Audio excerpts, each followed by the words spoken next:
नमस्कार दोस्तों, मेरा नाम है अर्पित और आज के इस लेक्चर के अंदर हम फिजिकल एजुकेशन की थर्ड यूनिट योग को बहुत ही अच्छे से पढ़ने वाले हैं। तो दोस्तों आप देखते रहिए इस वीडियो को, और इस वीडियो के अंदर हम कुछ कमाल धमाल क्वेश्चंस को भी यहाँ पर सॉल्व करने वाले हैं जिनके एग्जाम में आने की प्रोबेबिलिटी बहुत ज़्यादा है।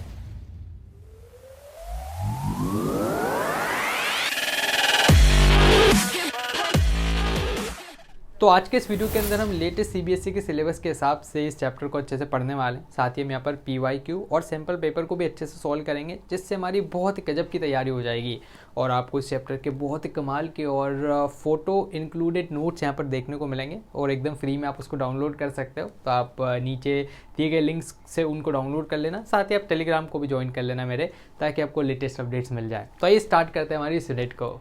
तो आइए अब हम स्टार्ट करते हैं यूनिट 3 ऑफ फिजिकल एजुकेशन। इस यूनिट का नाम है yoga as preventive measure for lifestyle diseases. अगर हम लेटेस्ट सिलेबस को देखें तो ऑलरेडी 2 चैप्टर्स को हम अच्छे से कवर कर चुके हैं और आपको प्लेलिस्ट का लिंक डिस्क्रिप्शन में मिल जाएगा। आज हम थर्ड चैप्टर को स्टार्ट करने वाले हैं।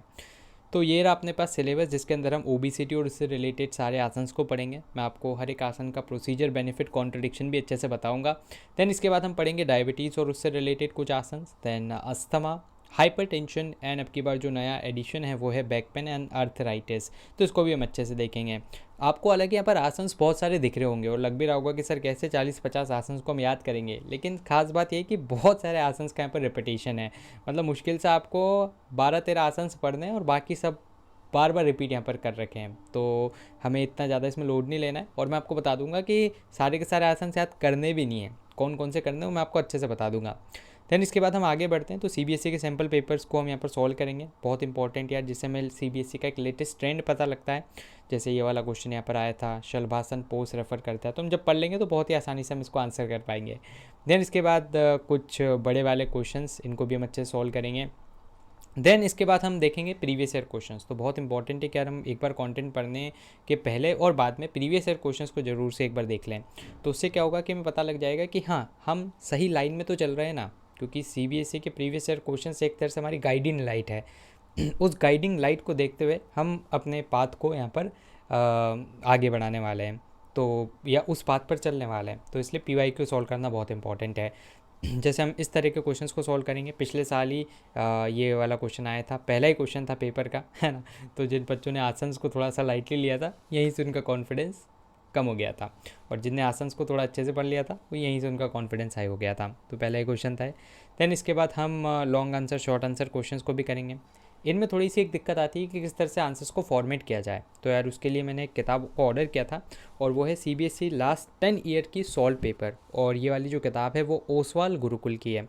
बहुत ही कमाल की किताब यार मुझे लगी, क्योंकि इसके अंदर जैसे मेरे पास जो बुक है इसके अंदर पीसीएम और फिजिकल एजुकेशन, कंप्यूटर साइंस इन सभी के क्वेश्चंस को, प्रीवियस ईयर क्वेश्चंस को सॉल्व कर रखा है, और वो भी बिल्कुल उस फॉर्मेट में जिस फॉर्मेट में हम एक्चुअल एग्जाम में लिख पाते हैं ना। एक होता है बुकिश फॉर्मेट और एक होता है कि जिस फॉर्मेट में हम उसको अच्छे से लिख पाएँ, तो उस फॉर्मेट में इसको दे रखा है। अच्छी प्रेजेंटेशन स्किल्स है, जैसे यहाँ पर एक हाइपर टेंशन का क्वेश्चन है, हर एक क्वेश्चन के पार्ट को एड्रेस किया गया है कि लिस्ट डाउन 4 आसन।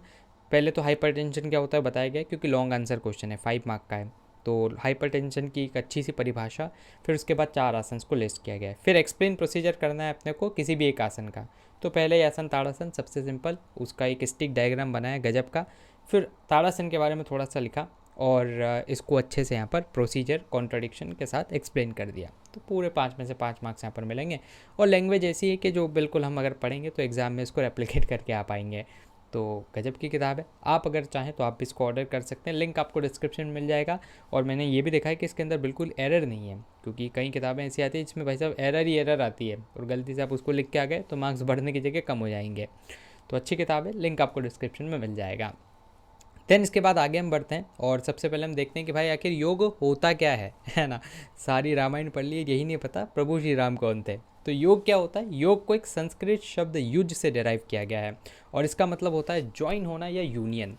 तो किस चीज़ का ज्वाइन है भाई साहब, है ना? तो यहाँ पर आत्मा का मिलन होता है परमात्मा से। अब भाई साहब वो वाला मिलन नहीं है ना कि जिसमें भाई हमेशा के लिए परलोक सिधार गए। ये आत्मा का परमात्मा से मिलन है अपने माइंड को रिलैक्स करने के लिए, हमारे माइंड को काम करने के लिए। तो इसको अपन क्या बोलते हैं? इसको हम बोलते हैं योग। तो यार बहुत ही जनरल सी परिभाषा है और इसको आपसे वाइवा में भी पूछा जा सकता है कि अच्छा बिटुआ बताओ योग योग करते हो, आखिर क्या होता है योग? तो ये वाली आप डेफिनेशन चिपका के आ जाना कि सर योग होता है हमारी आत्मा का, सेल्फ का डिवाइन बीइंग से, परमात्मा से मिलन। और इससे क्या फ़ायदा होगा, तो इससे हमारा जो माइंड है वो एकदम काम कंपोज रहेगा, मेंटल हेल्थ अच्छी रहेगी। साथ ही जब हम योग परफॉर्म करते हैं तो हमारा फिजिकल पॉस्चर इंप्रूव होता है, बैलेंस बनता है बॉडी में, कंसंट्रेशन है ना, और बहुत सारी यहाँ पर हमें फ़ायदे होते हैं। तो इसलिए हम योग को परफॉर्म करते हैं। देन इसके बाद आगे हम चलते हैं, तो ये भी आपको याद होना चाहिए कि अंतर्राष्ट्रीय योग दिवस कब आता है। इंटरनेशनल योग डे मनाया जाता है 21 जून को। अगर आपने बेसिक ज्योग्राफी पढ़ी है तो आपको पता होगा कि 21 जून को लॉन्गेस्ट डे रहता है नदर्न हेमिस्फीयर में, है ना। फिर भी अगर कोई इंटरव्यूअर हो वो आपसे पूछ ले कि भाई साहब बताओ क्यों हम 21 जून को ही मना रहे हैं, तो इस आइडिया को प्रपोज़ किया था हमारे माननीय प्रधानमंत्री श्री नरेंद्र मोदी जी के द्वारा। यूनाइटेड नेशन जनरल असेंबली का सेशन चल रहा था 2014 में, और वहाँ पर उन्होंने प्रपोज़ किया, प्यारे भाइयों और बहनों, हम चाहते हैं कि देश में योग का प्रचार प्रसार किया जाए, तो इसलिए हम योग डे मनाना चाहते हैं। सारे के सारे जितने भी यूनाइटेड नेशंस के मेंबर थे, मोदी मोदी, है ना, उन्होंने ये करके और भाई साहब सबने पास कर दिया, क्योंकि अच्छी बात थी। तो 2015 से 21 जून को हर साल अंतर्राष्ट्रीय या इंटरनेशनल योग दिवस मनाया जाता है।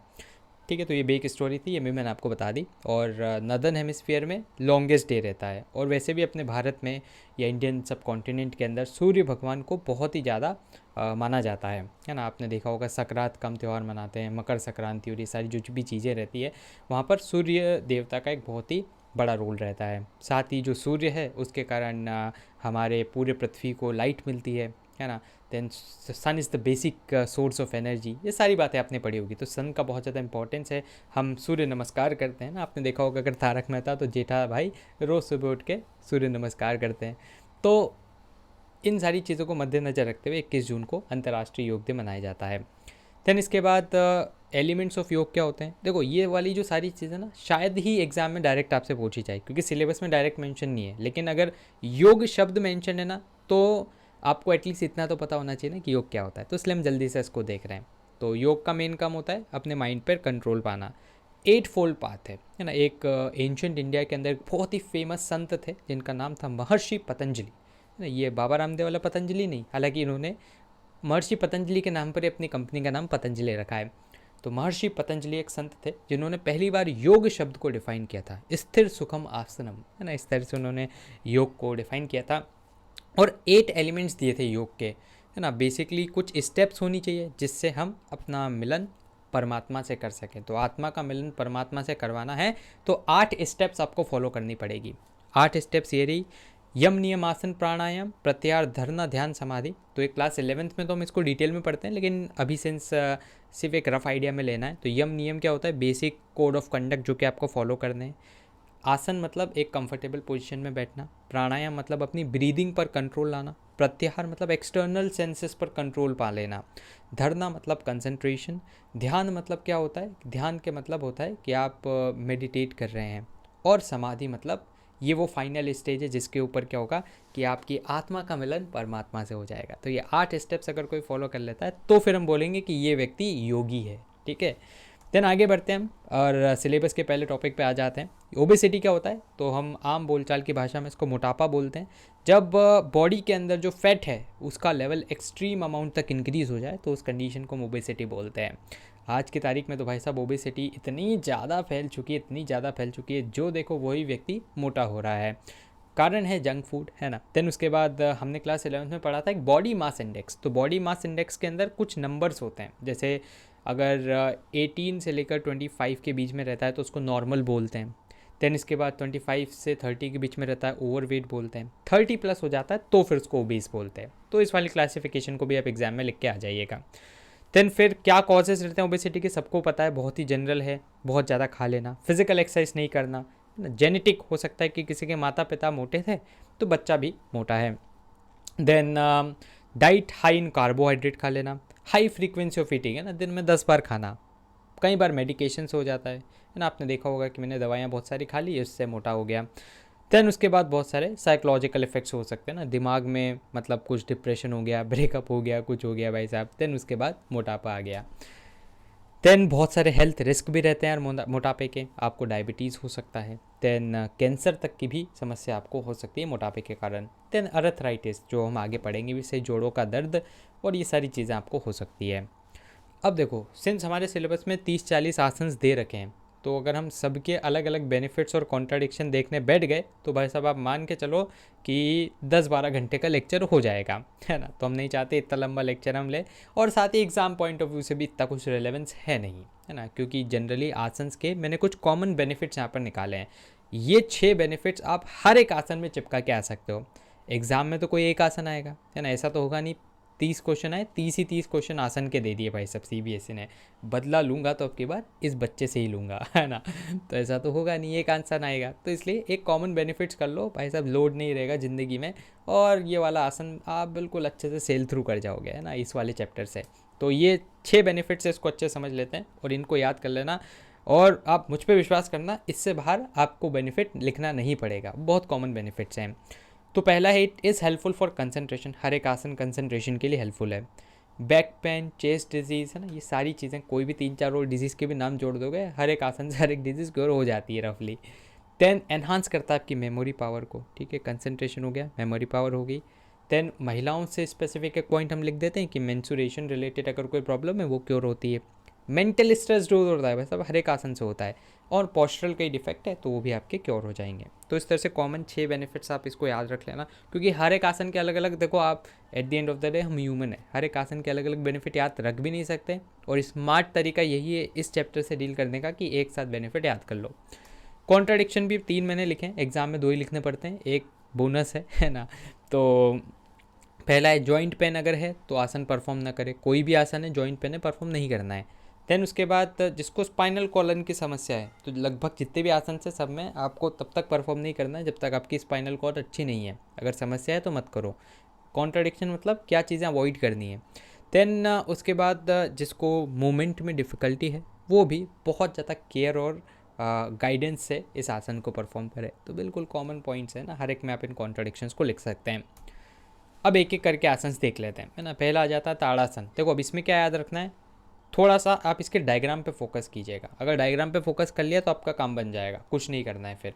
देखो ताड़ासन में क्या हो रहा है, ये जो महिला है आपको देखने को मिल रही है, ये इन्होंने अपने हाथों को पूरी तरह से स्ट्रेच कर रखा है, और नीचे आप देखें तो ये अपने टोस पर खड़ी है। तो बस इतना भी आपको पता होगा, काम बन जाएगा।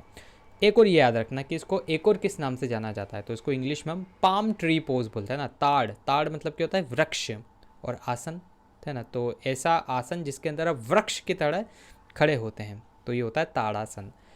देन इसके बाद क्या है, तो ये मैंने एक प्रोसीजर लिखी है, आप एक बार इसको पढ़िएगा। हालांकि मैं भी आपको बताऊंगा इसे, लेकिन आप पढ़ लीजिएगा। एग्ज़ाम में ये कोशिश नहीं करनी कि एज इट इज़ 8 के 8 ये के पॉइंट रट के लिख के आ जाओ। अपनी मन की भाषा में लिखना, मन की बात करना, जैसे प्रधानमंत्री जी करते हैं, पूरे अंक आपको मिल जाएंगे। तो stand on the yoga mat, feet should be slightly apart, hand should be along side the body. Inhale करना है एंड स्लोली आपको अपने आर्म्स को रेज करना है, फिंगर्स को इंटरलॉक करना है।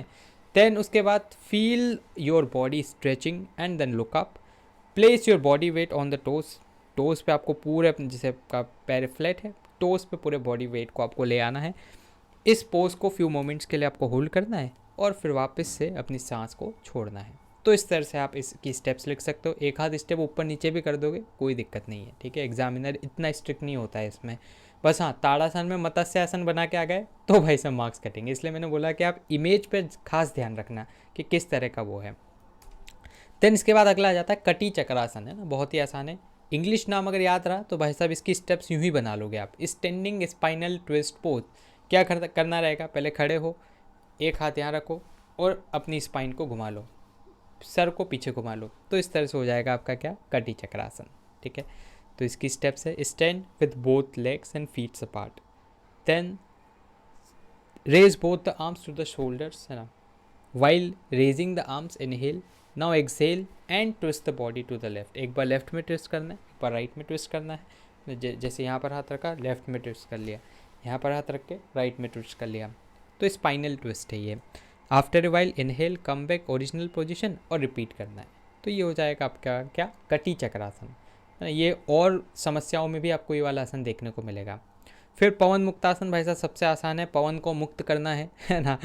तो इसमें कैसे पवन को मुक्त किया जाएगा, तो इस प्रकार से देखो, सबसे पहले सीधे लेटना है, देन अपने दोनों घुटनों को फोल्ड करना है, हाथों को इंटरलॉक करके घुटनों को चेस्ट के यहाँ पर दबाना है। तो ये हो जाएगा आपका पवन मुक्तासन। इमेज याद रखोगे, आप आराम से आसन लिख के आ जाओगे। प्रोसीजर लिखी हुई है, lie down on your back on a plane surface, पे आपने लाई डाउन किया, फीट दोनों आपके टुगेदर हैं, डीप ब्रेथ ली, देन उसके बाद एक्सहेल करना है, दोनों नीज को चेस्ट के पास लाना है, प्रेस करना है और दोनों हैंड्स को क्लैस्प कर लेना है। तो अपनी मन की भाषा में लिख देना है, इसको पूरे नंबर मिल जाएंगे। डायग्राम याद रखना। फिर आ जाता है मत्स्येंद्र या मत्स्य आसन, है ना। मत्स्य मतलब होता है मछली, तो इसको फिश पोज भी बोलते हैं। तो देखो इसमें क्या होगा, चेस्ट आपको अप करना है, आलकी पालकी लगा के बैठना है ना, मतलब लेग्स को क्रॉस करना है और सर को पीछे की साइड ले जाना है। तो इसके सिंपल स्टेप्स देख लेते हैं। तो क्या है यहाँ पर, पद्मासन पोज में ये जो भी आपको लगे उस तरह से अपने पैरों को फोल्ड करके आपको बैठना है। एल्बो का आप सपोर्ट ले सकते हैं जब आप पीछे की तरफ लाई डाउन करेंगे। देन उसके बाद try to touch your forehead to the ground, तो पीछे जाते जाते जाते क्या करना है, आपको अपने फोरहेड को ग्राउंड से टच करना है। देन उसके बाद टोज़ को आपको फिर बाद में हाथों से पकड़ लेना है, जैसे मोहतरमा ने पकड़ रखे हैं, और अपने स्टोमक को आपको स्ट्रेच करना है।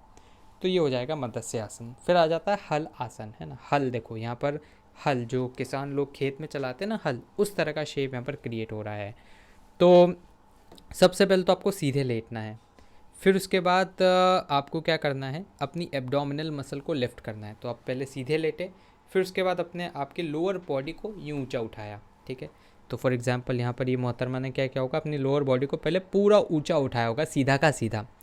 देन उसके बाद उन्होंने क्या किया, 180 डिग्रीज को टर्न कर लिया पीछे की साइड, कटैक, है ना। तो इस तरह से किया, तो यहाँ पर देखो पूरी स्पाइन इनकी टर्न हो रही है। कब तक करना है, जब तक आपका लेग पीछे ग्राउंड पे टच ना कर जाए। तो ये होता है अपने हलासन। देन थोड़ा डिफ़िकल्ट आसन है, ठीक है, तो इसलिए इसके अंदर वो जो कॉन्ट्राडिक्शंस है उनका ध्यान रखना है ना, कि जिसको बैक पेन है, जिसको जॉइंट के मूवमेंट में दिक्कत है, वो इसको इस आसन को ना करे, और या फिर किसी एक्सपर्ट की एडवाइस के अंतर्गत करे। देन इसके बाद अगला आ जाता है अपने पास पश्चिमोत्तानासन। बहुत ही आसान आसन है, पहले सीधे आपको बैठना है, ठीक है। देन उसके बाद अपने पैरों को स्ट्रेच करना है, दोनों हाथों को इंटरलॉक करते हुए, और जो आपके फीट्स हैं उनके यहाँ से आपको इंटरलॉक करना है और अपनी पूरी बॉडी को बेंड करना है। तो वैसे मैंने पूरी स्टेप्स यहाँ पर लिख भी रखी है ना, कि क्या क्या करना है। तो इन 5 चीज़ों को भी लिख के आ जाओगे, काम बन जाएगा। फिर भी first set on the ground, stretch करना है दोनों लेग्स को, and toes should be pointing forward, toes आपके पॉइंट करेंगे फॉरवर्ड। देन फिर आपको इनहेल करना, मतलब सांस लेना, है ना। आर्म्स को रेस किया, देन बॉडी को पूरा फॉरवर्ड बेंड किया। फिर उसके बाद बेंड करने के बाद अपने हाथों को इंटरलॉक करके और पैरों के पीछे से आप ले गए। देन उसके बाद आपको अपने हेड को नी पे टच करना है, तो उसको बोलते हैं अपन पश्चिमोत्तानासन। फिर आ जाता है अपने पास थोड़ा सा डिफ़िकल्ट आसन है, अर्ध मत्स्येंद्र आसन। तो अर्ध मत्स्येंद्र आसन को मैं आपको उस इमेज से बताता हूँ। देखो इसकी स्टेप्स कैसी है। सबसे पहले स्टेप 1 में आप देख रहे हैं, आपको इस तरह से सीधे बैठना है। देन इसके बाद आपको एक या तो लेफ़्ट लेग ले लो पहले, या राइट ले लो। जैसे आपने अगर लेफ़्ट लिया तो लेफ़्ट लेग को फोल्ड करना है। देन इसके बाद लेफ़्ट लेग फोल्ड करने के बाद आपको राइट वाला हैंड घुटनों के इधर से ले जाके और टोज़ पे टच करना है। देखो यहाँ पर जैसे कर रखा है, घुटनों के साइड से ले जाके और टोज़ पे इसने टच किया। देन उसके बाद लास्ट स्टेप रहेगी कि आपको अपने सिर को भी पीछे की तरफ मोड़ना है। तो ये होता है अर्ध मत्स्येंद्र आसन। बाई चांस अगर आपको इस आसन को समझने में दिक्कत आ रही हो तो आप एक बार इसका यूट्यूब पे वीडियो देख लेना, बाबा रामदेव जी ने परफॉर्म कर रखा होगा मस्त, तो वहाँ से आपको थोड़ा और क्लैरिटी आ जाएगी, है ना। इसको हाफ स्पाइन ट्विस्ट भी बोलते हैं, आपकी आधी स्पाइन ट्विस्ट हो जाती है इसमें। फिर आ जाता है धनुरासन, ये सबसे आसान है। इसको बो पोज, बो मतलब क्या होता है, धनुष कमान, तीर कमान, है ना। तो देखो एकदम कमान जैसा यहाँ पर इसका शेप हो रहा है, तो इसको बोलते हैं धनुरासन। कुछ नहीं, सबसे पहले फ्लैट लेटो, पीछे से पैरों को ऊंचा करना है, इधर से अपने हाथों को से अपने पैर पकड़ लेना है। So lie down on the stomach, then fold करना है नीज को, ब्रीथ करना है, चेस्ट को लिफ्ट ऑफ कर लेना है ग्राउंड से ऊपर, और हैव ए स्माइल, है ना। तो ये तो आपको करना ही है। तो हर एक आसन में स्माइल तो फेस पे रहनी चाहिए, काहे का टेंशन, ठीक है। तो एक बार इसको आप देख लीजिएगा, बहुत ज़्यादा टेंशन नहीं लेना है ना। स्टेप्स की कॉन्ट्रडिक्शन बेनिफिट तो कॉमन है ही। स्टेप्स आप बस, अगर आपको रफली एक इमेज भी याद रहेगी ना, बस इमेज आप देखते रहना, ठीक है। ये काम आप जरूर कर लेना कि इमेज आप देखते रहो। प्रोसेस आप मन से लिख सकते हो, कोई दिक्कत नहीं है, कोई हार्ड एंड फास्ट प्रोसेस नहीं है। फिर देखो उष्ट्रासन। उष्ट्रासन, उष्ट्र मतलब क्या होता है, ऊँट, संस्कृत शब्द है उष्ट्र, इसका मतलब होता है ऊँट। तो देखो ऊँट के आपने कभी पीठ पे देखा होगा तो इस तरह का एक कुबड़ बना हुआ रहता है जिसके अंदर वो अपने पानी को स्टोर करता है, इसलिए उसको शिप का डेजर्ट का शिप भी कहा जाता है ना। तो इस तरह का वो कुबड़ वाला शेप बन रहा है, इसलिए अपन ने इसको बोला है कैमल पोज। देखो इसमें क्या करेंगे, सबसे पहले वज्रासन में बैठेंगे, फिर हम यूँ खड़े हो जाएंगे और पीछे बेंट होके अपने हाथों से पैरों को टच करेंगे, तो उसको हम बोलते हैं ऊष्ट्रासन। तो stand on the knees, keep thighs fully straight, thighs को आपने पूरा स्ट्रेट कर लिया, लीन किया आपने बैकवर्ड और पुश किया हिप को फॉरवर्ड डायरेक्शन में, थाइज आपकी वर्टिकल मतलब स्ट्रेट रहेगी सही, हेड को बेंड किया, स्पाइन को बैकवर्ड ले गए और ध्यान रखना है कि स्ट्रेन ना हो जाए, ठीक है, और पैरों से हाथ को या हाथों से पैरों को पकड़ लिया। तो ये उष्ट्रासन कैमल पोज, ये याद रखना है कि उष्ट्रासन को एक और किस नाम से जाना जाता है, कैमल पोज। थोड़ी सी अगर संस्कृत होगी आपकी अच्छी तो फिर आप तो डायरेक्ट ही पता लगा लोगे कि हाँ उष्ट्र मतलब ऊँट होता है।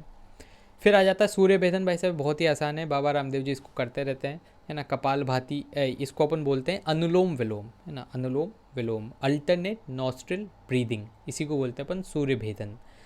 तो सबसे पहले पद्मासन या जो भी आपको आसन कंफर्टेबल लगता है उसमें आप बैठ गए, हेड और स्पाइन आपने एकदम सीधा रखा, लेफ़्ट नॉस्ट्रिल को शट किया और जो राइट नॉस्ट्रिल है वहाँ से अपनों ने श्वास को अंदर लिया, ठीक है। जैसे मैं आपको करके बता देता हूँ, बहुत आसान रहेगा। फिर अपने को क्या करना है, इन फिंगर से राइट नॉस्ट्रिल को क्लोज करना है और लेफ़्ट नॉस्ट्रिल से श्वास को बाहर निकालना है, जैसे। फिर जिस नॉस्ट्रिल से आपने श्वास को बाहर निकाला था उसी नॉस्ट्रिल से वापस से आपको सांस को खींचना है, जैसे। फिर इस नॉस्ट्रिल को बंद करके और दूसरी नॉस्ट्रिल से उसको बाहर निकालना है ना। बहुत ही बेसिक है ना। आप सोच रहे हैं 12वीं कक्षा में क्या पढ़ रहे हैं, तो हम मतलब जब से पैदा हुआ है जब से कर रहे हैं, ठीक है, तो वही है। तो इसको आप आराम से लिख सकते हो। 2-3 नाम है इसके ना, अनुलोम विलोम, सूर्य भेदन, नाड़ी शोधन, ये भी इसको बोला जाता है। तो ये अलग अलग नामों से आपके सिलेबस में दे रखा है इसको, तो कन्फ्यूज़ मत होइएगा। अब आ जाते हैं अपन डायबिटीज़ क्या होता है। तो डायबिटीज़ यार एक ऐसा डिसऑर्डर होता है जिसके अंदर जो शुगर है वो बिल्डअप हो जाती है हमारी ब्लड स्ट्रीम में, है ना। इसको आम भाषा में अपन शुगर की बीमारी भी बोलते हैं और एग्जैक्ट हिंदी अगर अपन देखें तो अपन इसको मधुमेह बोलते हैं, ठीक है। तो अपने को इतना हिंदी में नहीं जाना है, शुगर की बीमारी बेस्ट है ना। तो क्या होता है भाई डायबिटीज़ में, तो शुगर बिल्ड हो जाती है ब्लड स्ट्रीम में। देखो ब्लड हमारी बॉडी के अंदर एक बहुत ही महत्वपूर्ण कनेक्टिव टिश्यू है जो कि क्या करता है, डिफरेंट बॉडी पार्ट्स को कनेक्ट करता है और बेसिकली वो डाकिये का काम करता है ना, डाकिया डाक लाया। तो ब्लड क्या करता है, पूरी बॉडी तक ऑक्सीजन पहुंचाता है और भी अगर कोई एसेंशियल मिनरल्स होते हैं तो उनको पहुंचाने का काम खून करता है। जब भी तो खून की कमी से आदमी मर जाता है, क्योंकि फिर ऑक्सीजन नहीं पहुंच पाती, बॉडी में एनर्जी नहीं रहती तो काम तमाम, ठीक है, और एसेंशियल मिनरल्स नहीं पहुंच पाते हैं। तो अभी क्या हो रहा है कि ब्लड के अंदर बहुत ज़्यादा शुगर डेवलप हो रही है और इस शुगर को बेसिकली कंट्रोल करने का काम हमारी बॉडी के अंदर एक हार्मोन रहता है ना। पेनक्रियाटिस नाम का एक ग्लैंड है, वो एक हार्मोन सिक्रीट करता है। उस हार्मोन का नाम रहता है इंसुलिन। तो इंसुलिन हार्मोन क्या करता है, बैलेंस कर देता है इस शुगर को।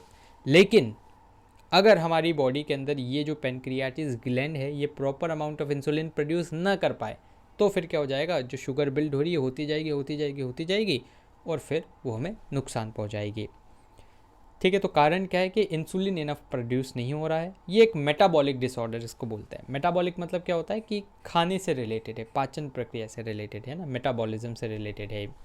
क्या सिम्टम्स है, कैसे पता लगेगा भाई साहब आपको डायबिटीज़ है? बहुत ज़्यादा थकान होती है, बहुत ज़्यादा प्यास लगती है, विज़न कहीं ब्लर हो रहा है, दैन कार्डियोवस्कुलर डिजीज़ आपको है ना। अपन आगे आने वाले चैप्टर्स में देखेंगे कार्डियोवस्कुलर क्या होता है। कार्डियो मतलब होता है हार्ट, वस्कुलर मतलब लंग्स। तो हार्ट और लंग्स का एक कोऑर्डिनेशन जब बनता है तो उसको कार्डियोवस्कुलर बोलते हैं। दैन बहुत ज़्यादा आपका वेट लॉस हो रहा है, फ्रीक्वेंट आपको यूरिनेशन हो रहा है, तो फिर आप बोलेंगे कि हाँ हो सकता है डायबिटीज़। ये सिम्टम्स हैं। कॉजेस, क्या कारण है? तो कारण है सेडेंट्री लाइफस्टाइल, है ना। मस्त नेटफ्लिक्स चलाई, अमेजॉन प्राइम चलाया, मूवीज़ देख रहे हैं दिन भर, है ना। कोई फिजिकल एक्टिविटी नहीं। दैन दूसरी किसी डिजीज़ से हो सकता है, ओवरवेट और ओबेसिटी से हो ही सकता है, टेंशन या स्ट्रेस से भी डायबिटीज़ हो सकता है। तो इसलिए लाइफ में ज़्यादा टेंशन न लिया जाए। अब कई बार आ जाता है कि यार कितने प्रकार की डायबिटीज़ होती है, तो 2 तरह की होती है, टाइप 1 टाइप 2। टाइप 1 है भाई साहब बहुत डेंजर, और टाइप 2 है ठीक है भाई, हो भी जाए तो कोई दिक्कत नहीं है, संभाल लेंगे। तो टाइप 1 में क्या हो जाता है, ब्लड शुगर बहुत ज़्यादा राइज हो जाता है और इंसुलिन का सिक्रीशन होना ही बंद हो जाता है भाई साहब। फिर क्या करना पड़ेगा, आपको डॉक्टर के पास जाना पड़ेगा, वो आपको इंजेक्शन देगा, इंजेक्शन से आपकी बॉडी के अंदर इंसुलिन डाला जाएगा। तो फ्रीक्वेंटली आपको इंजेक्शन लेने जाना पड़ेगा। तो उसको तो बोलते हैं अपने टाइप 1 डायबिटीज़, बहुत खतरनाक है। टाइप 2 डायबिटीज़ थोड़ा चिल मामला है ना, तो उसके अंदर क्या है, इंसुलिन प्रोड्यूस हो रहा है लेकिन कम हो रहा है, तो फिर आप गोली दवाई खा के भी इसको मेंटेन कर सकते हैं। देन कौन कौन से आसन है, कटी चक्रासन अपन ने देख लिया, स्टैंडिंग स्पाइन ट्विस्ट पोज है ना, वापस से हम इसकी वापस स्टेप्स नहीं देखेंगे, थोड़ा सा बैक लेके आप उसको देख ही लीजिएगा। देन इसके बाद भुजंगासन, भुजंगासन मतलब क्या होता है, कोबरा पोज के नाम से अपन इसको जानते हैं ना। ये सबसे आसन है, सीधा लेटो और ऊंचा हो जाओ भाई साहब है ना। अपने जो चेस्ट है, चेस्ट को आपको क्या करना है, यूँ करके ऊंचा उठाना है पूरा, तो इसको कोबरा पोज बोलते हैं ना। देखो कोबरा सांप की तरह मोहतरमा डस सकती है। तो कैसे करा जाए कोबरा पोज, तो लाइक ए स्नेक आप रहते हैं इसमें, इसलिए इसको भुजंगासन बोलते हैं। पहले बेली के बल पे आपको लेटना है एंड देन उसके बाद अपने चेस्ट को आपको ऊंचा करना है भाई साहब, बस इतना सही है इसकी प्रोसीजर। पवन मुक्तासन हमने ऑलरेडी देख लिया है, बहुत ही आसान सा आसन है। शलभासन है ना, अभी आपने देखा होगा बीच में कोरोना के टाइम पे टिड्डी दल का हमला हो गया था है ना, तो टिड्डी को इंग्लिश में बोलते हैं लोकस्ट। तो ये देखो यहाँ पर मोहतरमा ने कैसा शेप बना रखा है, एक लोकस्ट की भांति, एक टिड्डी की भांति इन्होंने अपना शेप बना रखा है, तो इसको अपन बोलते हैं शलभासन है ना। तो शलभासन में क्या हो रहा है, सीधे लेटो, पीछे से पैर ऊंचे कर दो, भाई साहब हो गया आपका शलभासन है ना। तो ये है, lie down on your stomach, दोनों हाथों को पीछे की तरफ ले जाना है टिड्डी की तरह, एंड देन उसके बाद इनहेल करके पीछे से आपको है ना अपने पैरों को उठा देना है, आगे से थोड़ा सा चेस्ट भी आपको उठाना है, ठीक है। यहाँ पर थोड़ा सा चेस्ट उठा हुआ है, पीछे से पूरा आपका पैरों को उठाना है, तो ये होता है शलभासन। बस इंग्लिश नाम याद रखना, एग्जाम में पूछ रहे हैं इंग्लिश नाम पूछ लेते हैं वो, लोकस्ट पोज। देन धनुरासन, ये अपन ने पढ़ लिया, बो पोज बहुत ही आसान है। सुप्त वज्रासन, ठीक है, सुप्त मतलब लेटे हुए, और इसको इंग्लिश में एक और क्या नाम है इसका, स्यूपाइन थंडर बोल्ट पोज है ना। वज्र का मतलब ही होता है थंडर बोल्ट। तो आपने अगर हिंदू माइथोलॉजी में इंद्र भगवान को पढ़ा होगा है ना, उनके बारे में देखा होगा, समझा होगा, सीरियल्स देखे होंगे, तो आपने देखा होगा उनके पास एक वज्र रहता है, उस वज्र से वो क्या करते हैं, दुष्टों का संहार करते हैं, ठीक है। तो उसको अपन इंग्लिश में थंडर बोल्ट बोलते हैं। तो वज्रासन मतलब इसका मतलब ही हो गया थंडर बोल्ट पोज, और सुप्त मतलब होता है सुपाइन है ना, आपको लेटना है थोड़ा सा। वज्रासन में बेसिकली क्या होता है, अपने दोनों घुटनों को मोड़ा और सीधे आप बैठे हुए हैं, तो इसमें आप हाथ को यूँ पर जांघों पर रख के थाइस पर रखेंगे, पीछे हो जाएंगे, तो ये होता है सुप्त वज्रासन है ना। नाम में ही बहुत सारी चीज़ें क्लियर होती है, कब वज्रासन में बैठो पीछे बेंड हो जाओ भाई, ये है इसकी स्टेप्स, ठीक है। तो स्टेप्स से तो डरना है ही नहीं। पश्चिमोत्तानासन हमने ऑलरेडी देख लिया है, अर्धमत्स्येंद्रासन हमने देख लिया है, मंडूक आसन है ना। मंडूक मतलब क्या होता है, ये भी एक संस्कृत शब्द है, उसका मतलब होता है मेंढक, द फ्रॉग पोज है ना। तो आप देखो ये मोहतरमा एक मेंढक की तरह लग रही है, अभी से जंप मार के निकल जाएंगी। क्या करना है, वज्रासन में बैठना है, दोनों हाथों को यूँ फोल्ड करना है, इनहेल करना है ना, फिर एक्सहेल करके आपको क्या करना है, पेट को अंदर की तरफ खींचना है, दोनों मुट्ठियों को पेट में फंसाना है और नीचे की तरफ झुक जाना है, ये होता है मंडूक आसन है ना। तो यहाँ पर स्टेप्स लिखी हुई है भी, इनका भी आप यूज़ कर सकते हो, या फिर इस तरह से भी लिखा हुआ है कि वज्रासन में बैठें, दोनों फिस्ट बनाए है ना, फिस्ट मतलब मुट्ठी बनाई, देन उसके बाद बेली से हवा निकाली, एक्सेल किया और वापस से मुट्ठी बंद करके नीचे की तरफ झुक गए। 3-4 बार आप इसको रिपीट कर सकते हैं। फिर आ जाता है गोमुख आसन है ना। तो ये जो आपको महानुभाव दिख रहे हैं ये हम ही हैं। तो गोमुख आसन कैसे परफॉर्म करना है, देखो इसमें भी आप सबसे पहले वज्रासन में बैठें, फिर एक पैर को आपको यूँ बाहर निकाल लेना है, जिस पैर को बाहर निकाला उसके अपोजिट हाथ को उठाना है, पीछे ले जाना है, दूसरे हाथ को इधर से ले जाके उसको यूँ पकड़ना है, ठीक है। जितना आपने टच कर लिया ठीक है, नहीं भी हुआ कोई दिक्कत नहीं, टच कर लिया तो ये होता है गोमुख आसन, ठीक है। तो गाय की तरह इसमें एक मुख आपका बनता है, तो इसलिए अपन इसको बोलते हैं गोमुख आसन। तो कैसे, सबसे पहले सुखासन में बैठो आप, देन उसके बाद place the right leg left leg है ना, इस तरह से आपको करना है, एक हाथ पीछे ले जाना है, दूसरे हाथ को इधर से ले जाना है, दोनों को टच कर लेना है, तो ये होता है सुखासन। सुखासन नहीं, ये होता है गोमुख आसन। तो इससे फ्लेक्सिबिलिटी बहुत ही गजब की इंक्रीज़ होती है।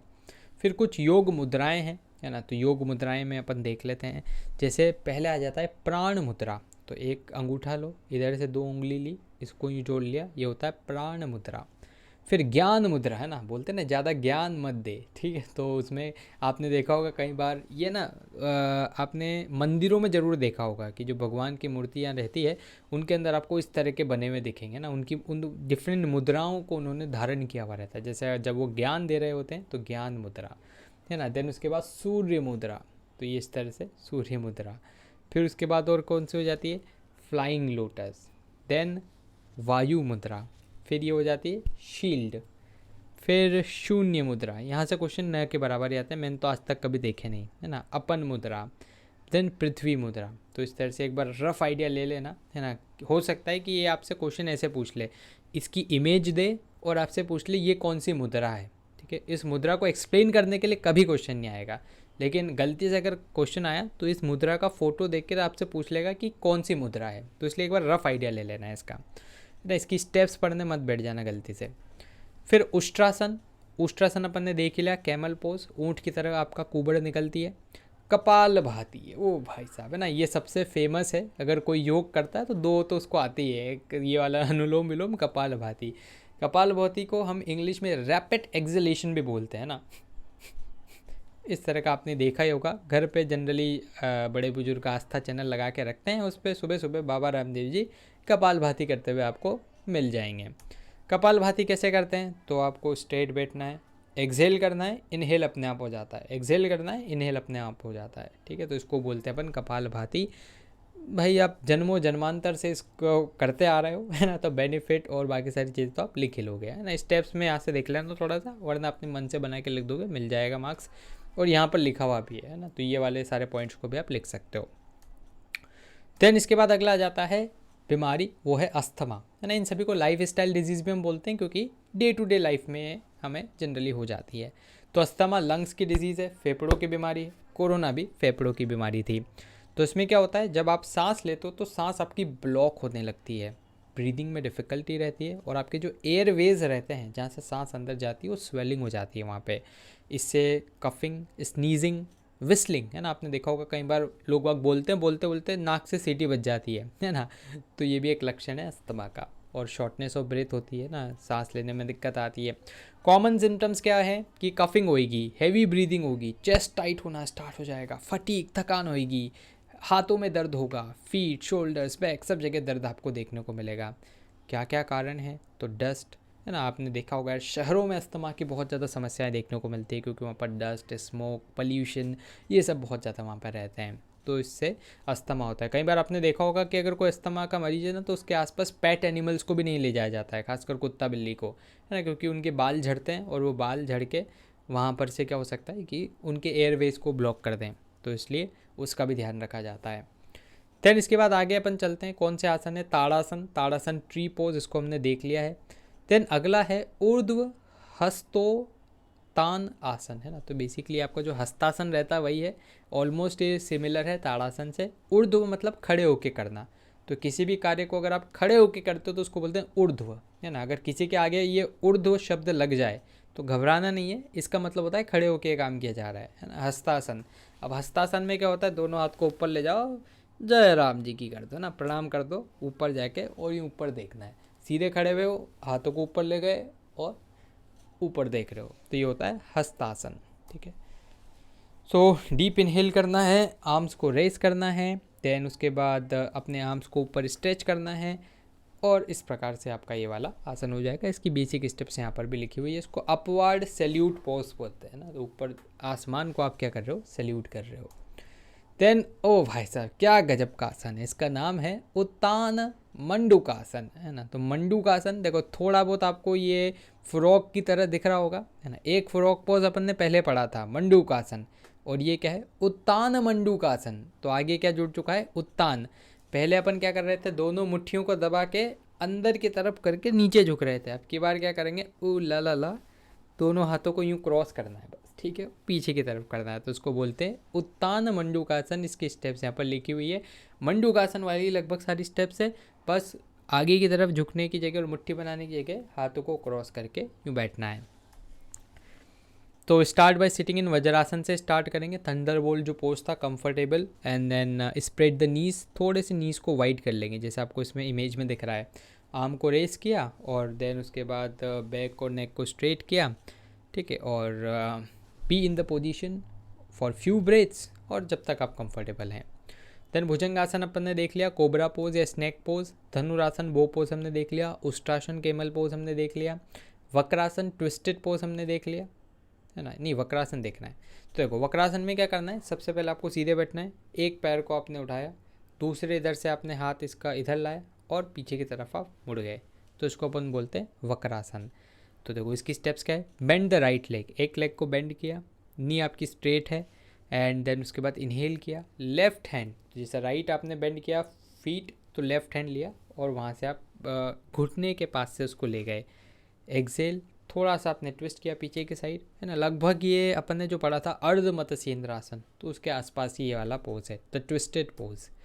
फिर कपालभाति अपन ने देख ही लिया, रैपिड एक्सेलेशन, गोमुख आसन हमने देख लिया, मत्स्येंद्र आसन हमने देख लिया, अनुलोम विलोम हमने देख लिया ना। इसको किस किस नाम से जाना जाता है कमेंट बॉक्स में आप मुझे बताइएगा। देन इसके बाद आ जाता है हाइपर टेंशन। भाई साहब जीवन में टेंशन ही टेंशन चल रही है, क्या होता है हाइपर टेंशन, तो इसको अपन एक और नाम से जानते हैं जिसका नाम है हाई ब्लड प्रेशर। तो सीवियर कॉम्प्लिकेशंस एंड यहाँ से हार्ट डिजीज, स्ट्रोक, डेथ तक का भी खतरा बढ़ जाता है। क्या भाई साहब कारण है हाई ब्लड प्रेशर का, तो जो आपकी आर्टरीज है जहाँ से रक्त का सप्लाई होता है, खून का सप्लाई होता है, उसकी वॉल्स पे जब बहुत ज़्यादा प्रेशर पड़ जाए तो उसको अपन बोलते हैं हाई ब्लड प्रेशर।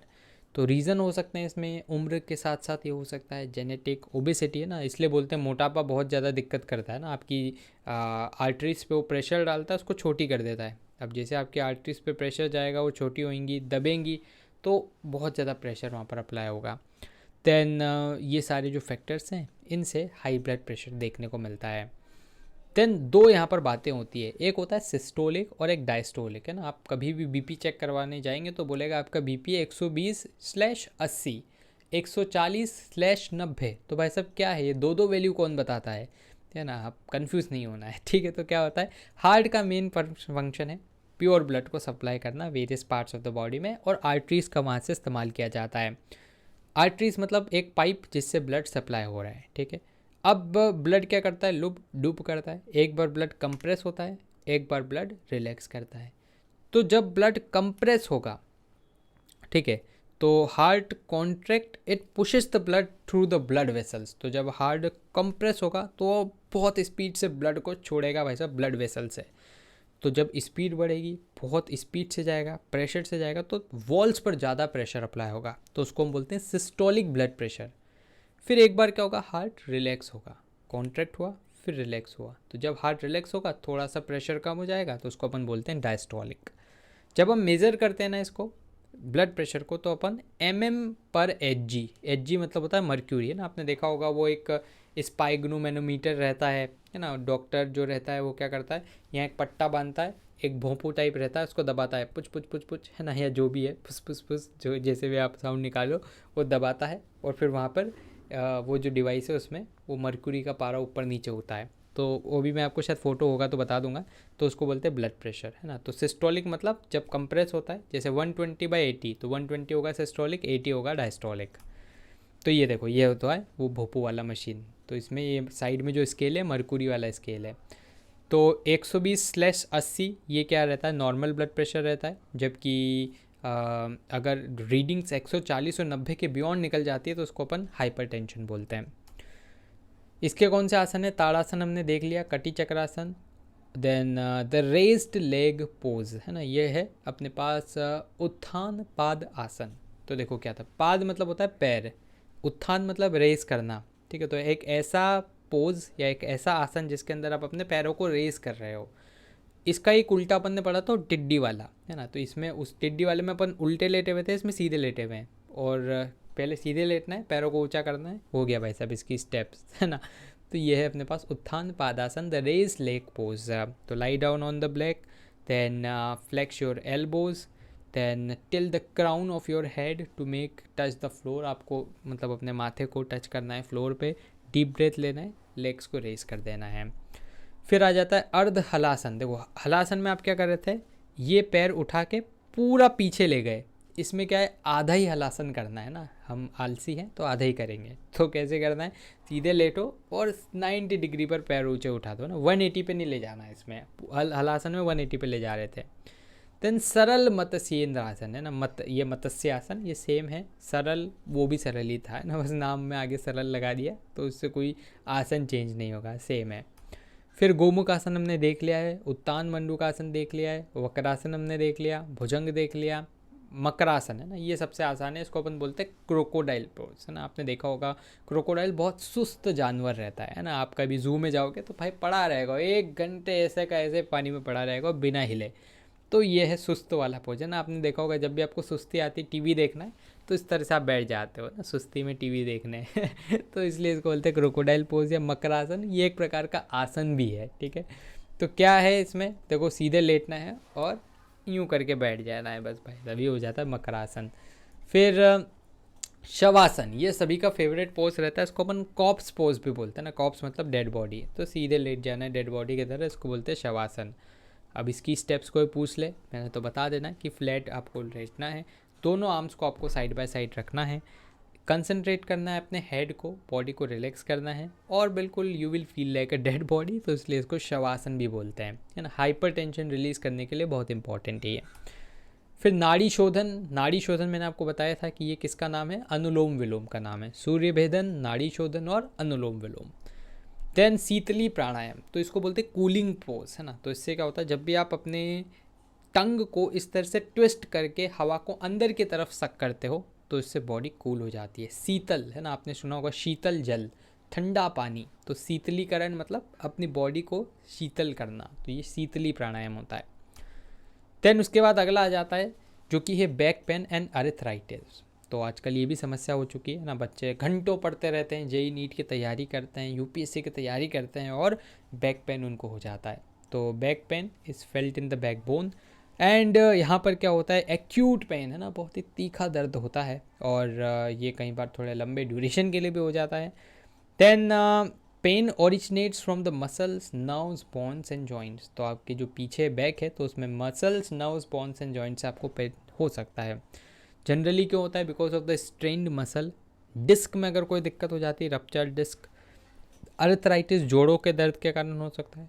ऑस्टियोपोरोसिस हड्डियों की किसी रोग के कारण आपको बैक पेन हो सकता है। अगर स्पाइनल का कर्वेचर इतना अच्छा नहीं है ना, आगे हम पढ़ेंगे काइफोसिस लॉर्डोसिस वाला चैप्टर, तो उसमें हमें पता लग जाएगा स्पाइनल के कर्वेचर के बारे में। और अगर स्पाइन में ही कैंसर है तो आपको बैक पेन की समस्या हो सकती है। कॉजेज़ क्या है, बहुत ज़्यादा वेट होना, एक्सरसाइज नहीं करना, सिटिंग पोस्चर सही नहीं होना ना, पढ़ते समय अगर सिटिंग पोस्चर सही नहीं है तो फिर आपको बैक पेन हो सकता है। फ्लेक्सिबिलिटी नहीं होना बॉडी की, स्ट्रेस ज़्यादा लेना, वार्म अप या कूल डाउन नहीं करना प्रॉपर, तो भी बैक पेन होता है। तो इसलिए बोलते हैं कि जब जिम जाते हैं तो प्रॉपर वार्म अप करो, आते समय कूल डाउन होके आओ। अरेथराइटिस भाई साहब बुढ़ापे में होता है ना। एक डॉक्टर ऑर्थो नाम का कोई सा वो तेल वेल बेचता है, जेकी श्रॉफ जो भी है ना, तो वो अर्थराइटिस के लिए ही है। इन्फ्लेमेशन ऑफ द जॉइंट, तो आपके जोड़ों में दर्द होगा, बहुत ज़्यादा पेन होगा, स्टिफनेस होगा और जॉइंट डिफॉर्म भी हो सकता है। देन मूवमेंट करने में आपको दिक्कत आएगी ना, सीरियस हिंड्रेंस से कॉज करेगा और जनरली 40-60 की उम्र में ये आपको देखने को मिलता है। लेकिन आजकल भाई साहब ये बच्चों में भी देखने को मिल रहा है। एंड यहाँ पर अगर हम देखें तो जॉइंट्स का क्या होता है, वियर एंड टियर होता है, ठीक है। एक बेसिक डेटा वेटा दिख रखा है तो उसको आप देखना चाहो तो देख लेना, वरना एग्जाम पॉइंट ऑफ व्यू से इतना काम का नहीं है।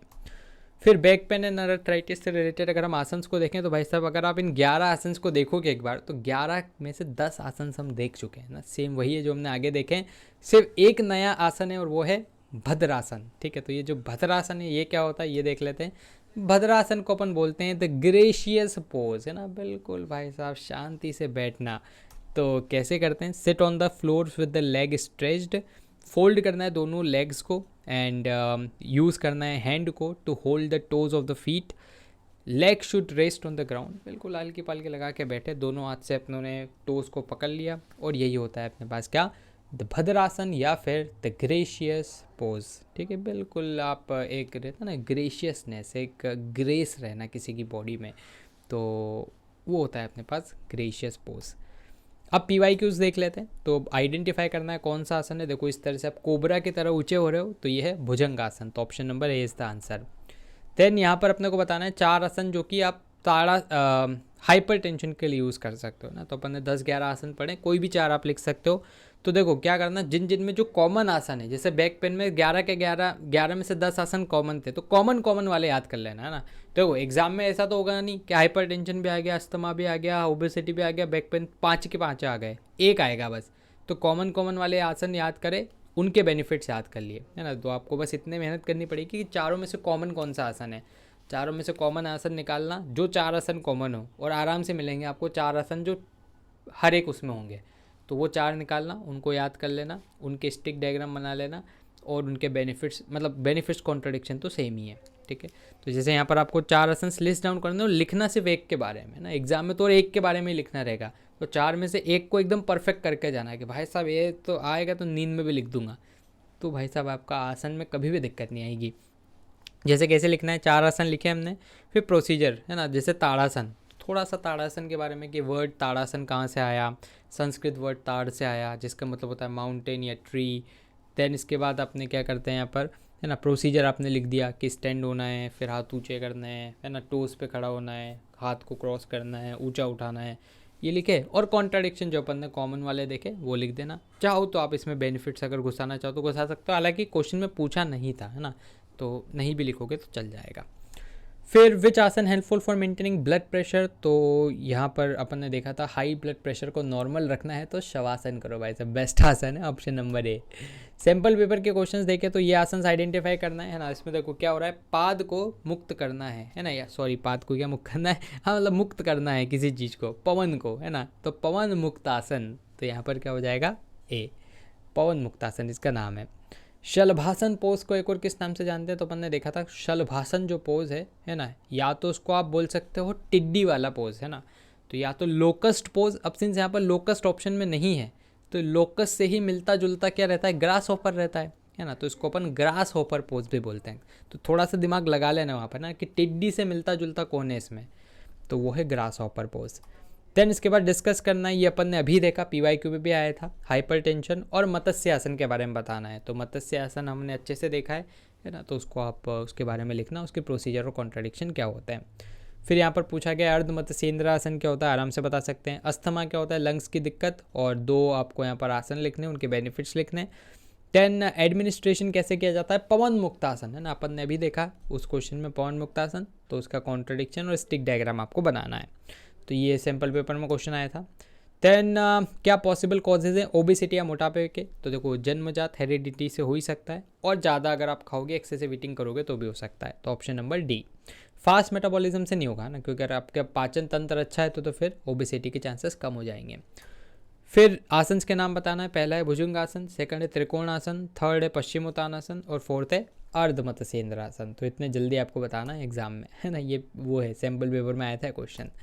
प्रैक्टिस क्वेश्चन, इसको आप प्रैक्टिस करना कमेंट बॉक्स में कि आप आसन से क्या समझते हैं, उसकी क्या इंपॉर्टेंस है हमारे डे टू डे लाइफ में। कुछ MCQs कि अगर पेनक्रियास इंसुलिन प्रोड्यूस नहीं करेगी तो क्या होगा, डायबिटीज़ हो जाएगी। देन डिजीज़ जो कि एसोसिएटेड रेस्पिरेटरी टैक से, वो है अस्थमा, है ना, लंग्स की डिजीज़। कफिंग और ये सब कब होता है, अस्थमा में।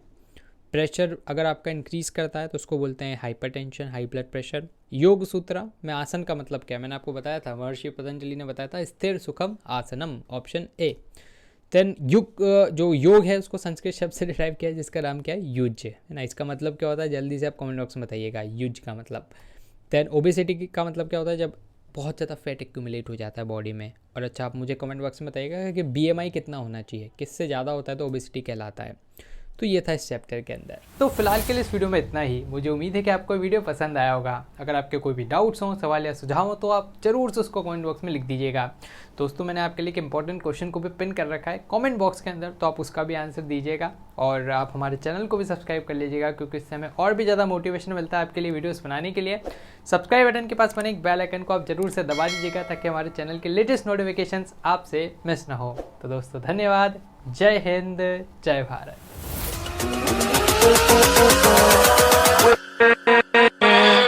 With